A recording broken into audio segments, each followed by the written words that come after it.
नमस्कार, मैं हूं नरेश बारी, सहायक आचार्य राजनीति विज्ञान, राजकीय कन्या महाविद्यालय तारानगर के यूट्यूब चैनल में आपका फिर से स्वागत है। आज हम इस वीडियो में स्विट्ज़रलैंड के प्रत्यक्ष लोकतंत्र के बारे में पढ़ेंगे। इस टॉपिक में प्रवेश करने से पहले हम समझते हैं कि प्रत्यक्ष लोकतंत्र जिसे डायरेक्ट डेमोक्रेसी भी कहते हैं, डायरेक्ट डेमोक्रेसी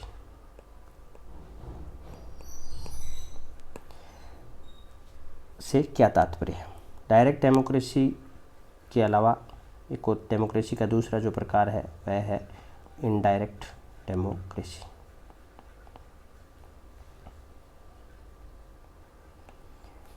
अप्रत्यक्ष लोकतंत्र। डायरेक्ट डेमोक्रेसी से तात्पर्य है कि जिसमें विधि निर्माण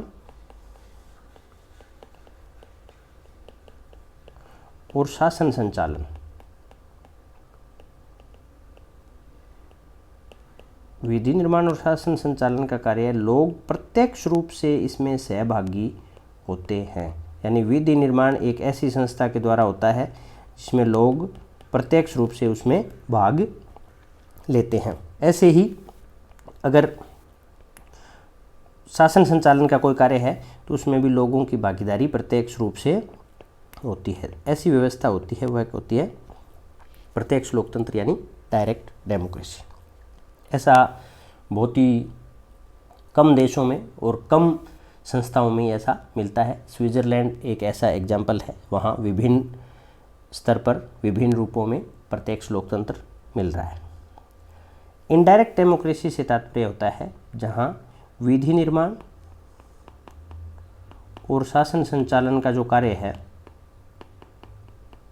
यह कार्य जनता के द्वारा प्रत्यक्ष रूप से भागीदारी की बजाय जनता के द्वारा चुने गए प्रतिनिधि करते हैं। जैसे भारत में हम देखते हैं कि भारत में विधि निर्माण का कार्य कौन करता है? केंद्र के लेवल पर संसद करती है और राज्यों में राज्यों की विधानमंडल करते हैं। तो राज्यों की विधानमंडल और केंद्र की संसद में कौन बैठते हैं? जनता थोड़ी बैठती है, प्रतिनिधि बैठते हैं जनता के। यानी संसद में बैठते हैं एमपीज और विधानमंडलों में बैठते हैं एमएलएज। तो जब ये कार्य विधि निर्माण और शासन संचालन का जो कार्य है, यह जनता स्वयं की बजाय जनता के प्रतिनिधि करते हों तो यह व्यवस्था कहलाती है अप्रत्यक्ष लोकतंत्र। तो अधिकांश देशों में लोकतंत्र का जो स्वरूप मिलता है वह मिलता है अप्रत्यक्ष लोकतंत्र। जब डायरेक्ट डेमोक्रेसी और इनडायरेक्ट डेमोक्रेसी का हम पढ़ रहे हैं तो इनसे रिलेटेड दो टर्म और हैं, वो हम देखते हैं कि डायरेक्ट इलेक्शन और इनडायरेक्ट इलेक्शन से क्या तात्पर्य है। जैसा कि नाम से है वैसा ही स्पष्ट है। डायरेक्ट इलेक्शन जिसमें जनता स्वयं वोट डालती है, जनता स्वयं मत देती है, वह होता है डायरेक्ट इलेक्शन। जैसे भारत में एमएलए का चुनाव होता है तो हम स्वयं वोट डालते हैं, एमपी का चुनाव होता है तो हम स्वयं वोट डालते हैं, पंच का चुनाव होता है तो हम स्वयं वोट डालते हैं, सरपंच का चुनाव होता है तब हम स्वयं वोट डालते हैं, ब्लॉक सदस्य का चुनाव होता है तब हम स्वयं वोट डालते हैं, जिला प्रमुख का सदस्य का होता है, जोन मेंबर का, तब हम स्वयं वोट डालते हैं।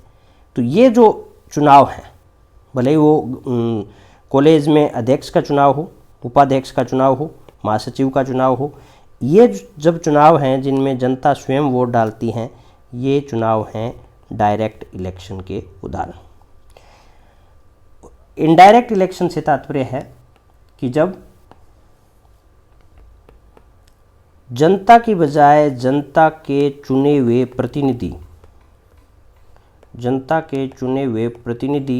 मतदान करें तो वह चुनाव इनडायरेक्ट इलेक्शन कहलाता है। जनता के चुने हुए प्रतिनिधि जब चुनते हैं किसी पदाधिकारी को तो वह चुनाव अप्रत्यक्ष लोकतंत्र यानी इनडायरेक्ट इलेक्शन कहलाता है। जैसे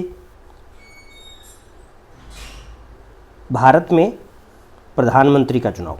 प्रधानमंत्री को कौन चुनते हैं? एमपी चुनते हैं। प्रधानमंत्री को एमपी चुनते हैं। सीएम का चुनाव कौन चुनता है? एमएलए अपने में से चुनते हैं। उप सरपंच का चुनाव, उप सरपंच में वोट कौन डालते हैं? पंच और सरपंच। पंचायत समिति प्रधान का चुनाव कौन डालते हैं? ब्लॉक मेंबर्स वो डालते हैं।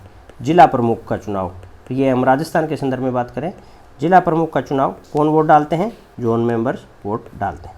तो ये जो इलेक्शन होता है जिनमें जनता की बजाय जनता के चुने हुए प्रतिनिधि वोट डालते हैं, वह इनडायरेक्ट इलेक्शन कहलाता है। ये हमने इन शब्दों को समझा कि डायरेक्ट डेमोक्रेसी, इनडायरेक्ट डेमोक्रेसी से क्या तात्पर्य है और डायरेक्ट इलेक्शन और इनडायरेक्ट इलेक्शन से क्या तात्पर्य है।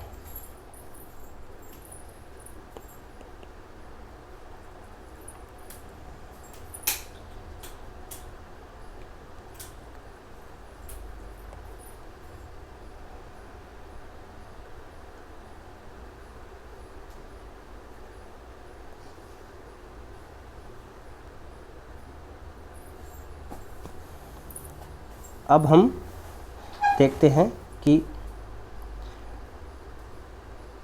स्विट्जरलैंड के प्रत्यक्ष लोकतंत्र में से क्या आशय है। राज्य व्यवस्था की नीतियों का निर्माण एवं उसके संचालन के सिद्धांत समस्त नागरिकों की सामूहिक बैठकों एवं सम्मेलनों में निश्चित हों, इस कार्य के लिए प्रतिनिधियों को मध्यस्थ न बनाया जाए, ऐसी व्यवस्था को प्रत्यक्ष लोकतंत्र कहते हैं। उदाहरण के रूप में जैसे प्राचीन काल में यूनान और रोम के नगर राज्यों में यह प्रथा प्रचलित थी। वर्तमान में स्विट्जरलैंड के कुछ कैंटनों में है और अमेरिका के कुछ राज्यों के छोटे छोटे नगरों के स्वायत्त शासी निकायों में है। जैसा मैंने बताया कि प्रत्यक्ष लोकतंत्र की व्यवस्था इतनी कॉमन नहीं है, यह बहुत ही कम देशों में और बहुत ही कम स्तरों पर मिलती है। जैसे अमेरिका के कुछ छोटे छोटे नगरों के स्वायत्त शासी निकायों में यह मिलती है। प्रत्यक्ष लोकतंत्र का महत्व क्या है?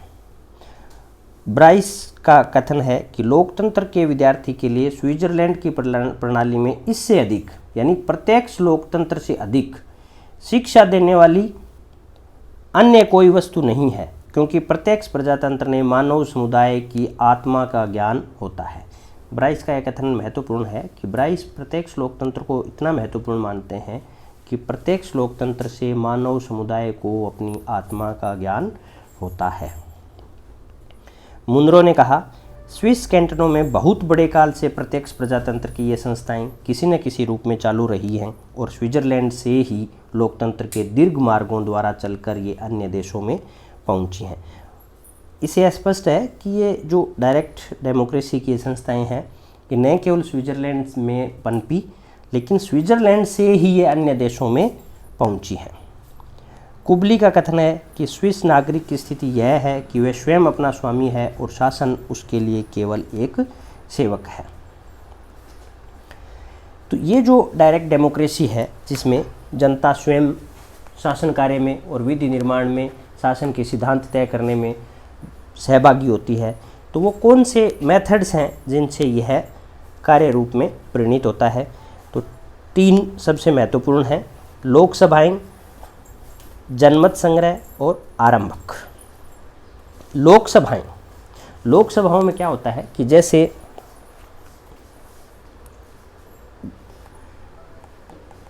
जहां इनडायरेक्ट डेमोक्रेसी होती है, जैसे इंडिया भारत में संसद विधायन का कार्य करती है, तो संसद जिस हिसाब से विधायन का कार्य करती है वैसे ही स्वतंत्र नागरिकों से बनी हुई कोई सभा या संस्था विधायन का कार्य करती है, तो वह व्यवस्था लोकसभा कहलाती है। इन सभाओं की वार्षिक बैठकें होती हैं और यह साधारणतः उसी प्रकार कार्य करती है जिस प्रकार व्यवस्थापिका सभाएं कार्य करती है। यह वाला मेथड केवल कैंटनों में उपयोग होता है। कैंटनों में भी, सभी कैंटनों में यह नहीं है। एक पूर्ण कैंटन यानी ग्लेरस में तथा 4 अर्ध कैंटनों में लोकसभाएं प्रचलित है। जनमत संग्रह यानी रिफरेंडम से आज से क्या होता है कि कोई प्रस्ताव पर या कोई मुद्दे पर जनता से राय मांगी जाती है और जनता राय यस या नो की फॉर्म में देती है कि वो उसका समर्थन करती है या नहीं करती है। तो इसके माध्यम से क्या होता है कि देश के संवैधानिक या अन्य साधारण कानूनों पर जनता अपना मत प्रकट करती है। इसका प्रयोग स्विट्जरलैंड में केंद्र व कैंटन दोनों में ही होता है, यानी केंद्रीय कानूनों के मामले में और केंद्र के संविधान के संशोधन के मामले में, तथा कैंटन भी अपने द्वारा निर्मित कानूनों के मामले में जनमत संग्रह करवा सकते हैं और करवाना होता है। दोनों में यह प्रावधान है।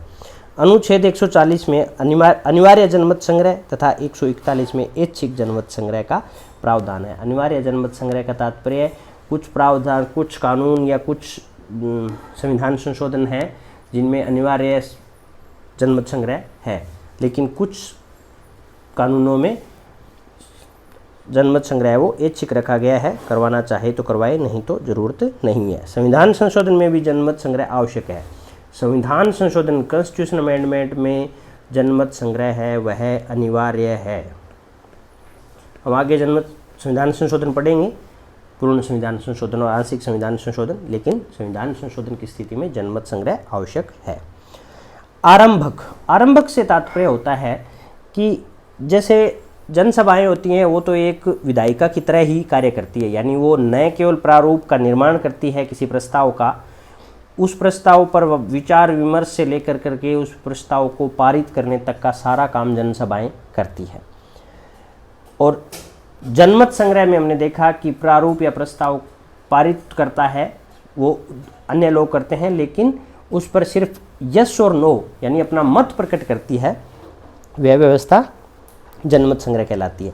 आरंभक में क्या होता है कि लोग प्रत्यक्ष रूप से कानून का मसविदा प्रस्तुत करते हैं और इस कानून के मसविदे पर जो लोगों ने तैयार किया है उसके ऊपर फिर आगे जनमत संग्रह या संसद का अपना मत लिया जाता है। तो आरंभक इनिशिएटिव एक तरीके से कानून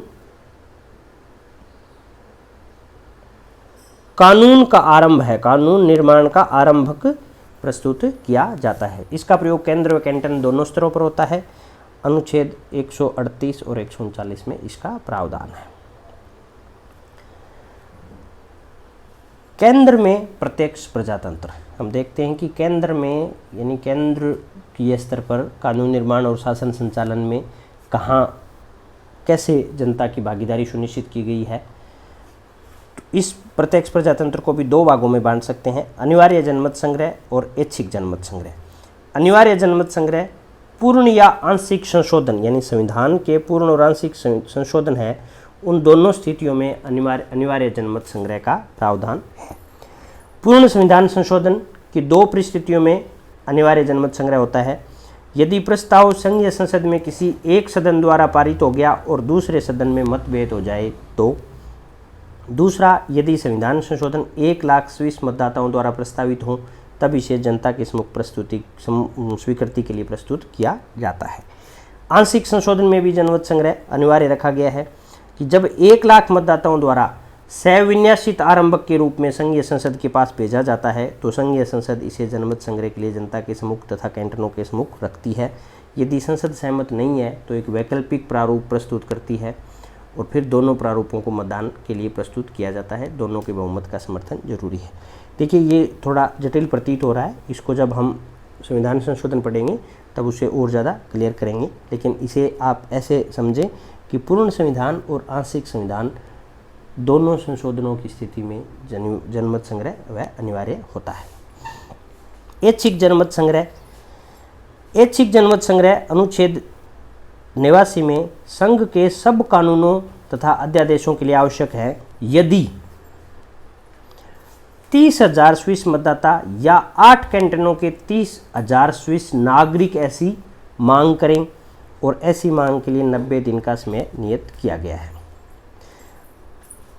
अनुच्छेद 41 में भी ऐच्छिक जनमत संग्रह का प्रावधान है यदि 50,000 नागरिक या 8 कैंटनों निम्न में से किसी पर जनमत संग्रह की मांग करते हैं, ऐसा कानून या ऐसा आदेश या ऐसी संधि संपन्न होने के 90 दिन के भीतर होना चाहिए।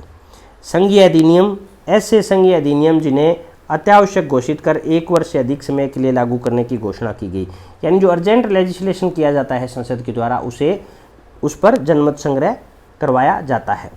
संघीय आदेश तथा अंतर्राष्ट्रीय संधियां जो असीमित समय के लिए होती हैं, जिन्हें समाप्त नहीं किया जा सकता, जिससे देश की किसी अंतर्राष्ट्रीय संगठन में प्रवेश का प्रावधान है, जिसमें कानून के बहुपक्षीय एकीकरण का प्रावधान हो, तथा संघीय संसद इस श्रेणी में अन्य अंतर्राष्ट्रीय संधियों को भी जोड़ सकती है। तो ये वो संसदीय कानून और अंतर्राष्ट्रीय संधियां हैं जिन पर ऐच्छिक जनमत संग्रह का प्रावधान है। अब हम देखते हैं कि ये जो जनमत संग्रह है, रेफरेंडम, इसके गुण व दोष क्या हैं।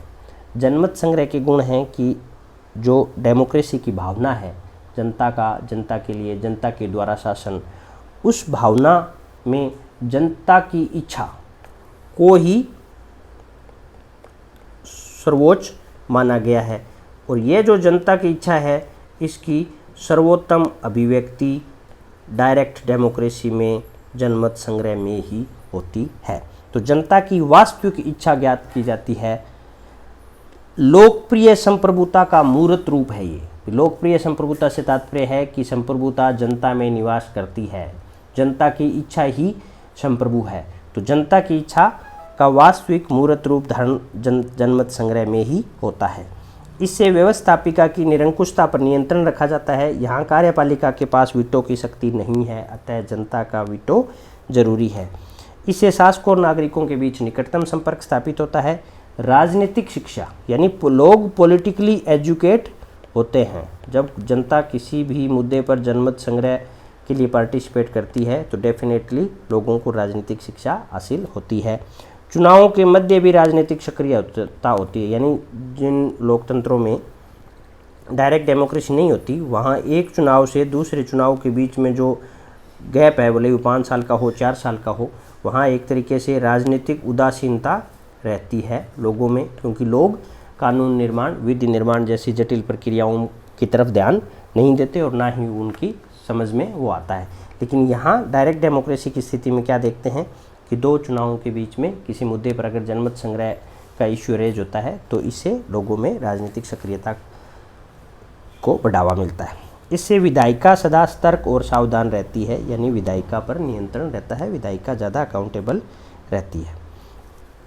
इन सब गुणों के बावजूद जनमत संग्रह के अपने दोष हैं।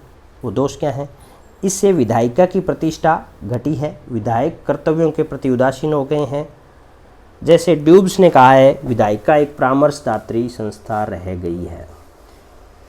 जब विधायिका के पास विधि निर्माण की शक्ति ही नहीं है तो डेफिनेटली विधायक हैं वो अपने कर्तव्यों के प्रति उदासीन हो जाते हैं और विधायिका की प्रतिष्ठा घट जाती है। अंतिम उत्तरदायित्व जनता पर डालना से क्या होता है कि विधायिका उस काम के प्रति अकाउंटेबल नहीं रह जाती और यह अकाउंटेबिलिटी एक अमूर्त हो जाती है, क्योंकि जनता के प्रति अकाउंटेबल है, यह अपने आप में अमूर्त है। विधि निर्माण जैसा जटिल कार्य जनता की समझ से परे होता है। देखिए, सैद्धांतिक रूप से ये कहना कि प्रभुसत्ता जनता में निवास करती है और जनता स्वयं अपने बारे में अपने विधि निर्माण का कार्य करती है, लेकिन यथार्थ में हम देखें तो विधि निर्माण जैसा जटिल कार्य सिर्फ और सिर्फ कितने लोगों ने उसे समर्थन दिया है इस आधार पर छोड़ना गलत है। उसमें विशेषज्ञता का भी अपना महत्वपूर्ण भूमिका होती है। तो यह एक तरीके से विशेषज्ञता को नज़रअंदाज करती है। इससे विधेयक में संशोधन की गुंजाइश नहीं रहती, या तो मंजूर करना होता है और या रद्द करना होता है। बार बार मतदान से जनता की मतदान में रुचि हो जाती है, क्योंकि विधि निर्माण जैसा जटिल कार्य जनता से समझ में नहीं आता और बार बार उनसे मतदान करवाने से उनकी जो यह इम्पोर्टेंस है कि उनका किसी मुद्दे को चूज करना कैसे शासन प्रणाली को प्रभावित करता है, वह चीज़ उन्हें अरुचिकर लगने लग जाती है। अगला है आरंभक, इनिशिएटिव। संघीय व्यवस्था में केवल संविधान संशोधन और पुनरीक्षण के संबंध में आरंभक का प्रावधान है, साधारण कानूनों के संबंध में नहीं। कि आरंभक इनिशिएटिव का जो प्रावधान है संघीय व्यवस्था में, यानी संघ के जो कानून है उसमें केवल संविधान संशोधन और पुनरीक्षण के संबंध में आरंभ का प्रावधान है, साधारण कानूनों के बारे में प्रावधान नहीं है। यानी जनता साधारण कानून का प्रारूप स्वयं तैयार करके नहीं दे सकती। इसके द्वारा जनता को अधिकार दिया गया कि वो किसी विधेयक का प्रारूप तैयार करे और विधानमंडल से उसे कानून बनाने की मांग करे। संशोधन के लिए आवेदन पत्र पर 50,000 नागरिक मतदाताओं के हस्ताक्षर हों तथा जिनका संग्रह काल 6 माह से कम हो। संशोधन के लिए आरंभ के 2 उद्देश्य हो सकते हैं। आंशिक संशोधन यानी संविधान के किसी अंश में संशोधन करना हो। इसके लिए जनता 2 तरीके से आरंभक पेश कर सकती है, संशोधन प्रस्ताव का पूरा प्रारूप तैयार कर तथा दूसरा संविधान संशोधन की मोटी रूपरेखा तैयार करके। जब संशोधन प्रस्ताव का पूरा प्रारूप तैयार करते हैं तो उसके लिए शर्त है कि 1 लाख मतदाताओं ने पूरा प्रारूप तैयार किया और फिर उस पर दोनों सदन सहमत हुए और जनमत संग्रह से उसे स्वीकार किया गया, तो इससे वह स्वीकार हो जाता है। दूसरा है कि 1 लाख मतदाताओं ने पूरा प्रारूप तैयार किया, दोनों सदन असहमत हैं, तो संघीय संसद को एक वैकल्पिक प्रारूप प्रस्तुत करना होता है और फिर जनमत के लिए दोनों प्रारूप, जो जनता ने तैयार किया है वो और संसद ने जो वैकल्पिक प्रारूप तैयार किया है वो जनमत संग्रह के लिए रखे जाते हैं।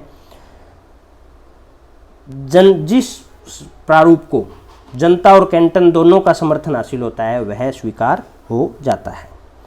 अगर जनता आरंभ के रूप में पूरा प्रारूप तैयार करने की बजाय सिर्फ मोटी रूपरेखा अगर तैयार करके संसद को दें तो उस स्थिति में क्या होता है कि 1 लाख मतदाता सामान्य सुझाव के रूप में संशोधन का प्रस्ताव करते हैं। संघीय संसद को अगर यह स्वीकार हो जाता है तो संसद कानून बनाती है और जनमत के लिए रखा जाता है। 1 लाख मतदाता सामान्य सुझाव के रूप में संशोधन का प्रस्ताव रखते हैं, संसद को मंजूर अगर नहीं होता तब क्या होता है, जनता के सम्मुख रखा जाता है कि आगे की कार्रवाई क्या होनी चाहिए। जनता स्वीकृति प्रदान करती है तो संसद को संशोधन कानून बनाना पड़ता है, फिर पुष्टिकरण के लिए जनमत संग्रह होता है। तो ये है कि 2 स्थितियाँ, जब 1 लाख मतदाता सामान्य सुझाव के रूप में संशोधन का प्रस्ताव रखते हैं तो अगर संसद को मंजूर है तो संसद उसे कानून बनाती है और फिर जनमत संग्रह होता है।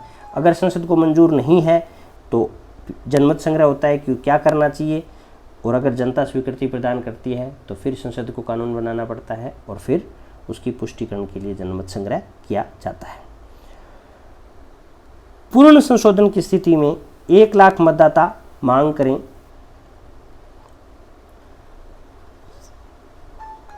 और एक सदन ने आरंभ किया हो, दूसरा सदन सहमत ना हो, तो प्रस्तावित संशोधन जनमत संग्रह के लिए प्रस्तुत किए संशोधन की आवश्यकता है या नहीं। चूंकि दोनों सदन सहमत नहीं है इसलिए जनता द्वारा स्वीकृत होने पर विधानमंडल का पुनर्निर्वाचन होगा। यहाँ कैंटनों के बहुमत की आवश्यकता नहीं है। पुनर्निर्वाचन के पश्चात दोनों सदन उस पर विचार करेंगे और पारित करते हैं। ये जो इनिशिएटिव है आरंभक है ये है, इसके भी कुछ गुण और कुछ दोष हैं। गुण है कि इससे जनता के पास जो बेस्ट आइडियाज़ होते हैं वो सामने आते हैं। विधायिका को जनता की वास्तविक इच्छा का पता चलता है। एक जनमत संग्रह में तो विधायिका जनता से ये पूछती है कि क्या आप इससे सहमत हैं या नहीं है, तो यस और नो के फॉर्म में आंसर देना होता है। जबकि यहाँ जनता अपना बेस्ट आइडियाज़ को कानून के रूप में प्रस्तुत कर सकती है। जनता विधायिका को विधियों के निर्माण के लिए विवश कर सकती है, यानी विधायिका को जनता कह सकती है कि आप इस पर कानून बनाइए।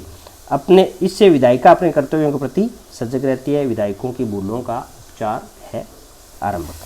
लेकिन फिर भी इसके दोष हैं, क्योंकि पहला जो दोष है वही है कि जनता उतनी योग्य नहीं होती है, उनका उतना अनुभव नहीं होता है, विशेषज्ञता हासिल नहीं होती है। दूसरा, कानून निर्माण एक बहुत ज़्यादा जटिल, विलंबकारी और खर्चीला हो जाता है। इस प्रथा से पेशेवर राजनीतिज्ञों का महत्व बढ़ जाता है, उन्हें जनता को भड़काने का अवसर मिल जाता है। तो ये थे केंद्र में कैसे प्रत्यक्ष लोकतंत्र की संस्थाएं कार्य करती हैं। हमने जनमत संग्रह और आरंभ के गुण और दोष देखे। संविधान संशोधन से संबंधित जो आरंभक और जनमत संग्रह का प्रावधान था उसको हमने देखा, उसको हम फिर से संविधान संशोधन की प्रक्रिया में देखेंगे। वीडियो को देखने के लिए धन्यवाद। Thank you so much.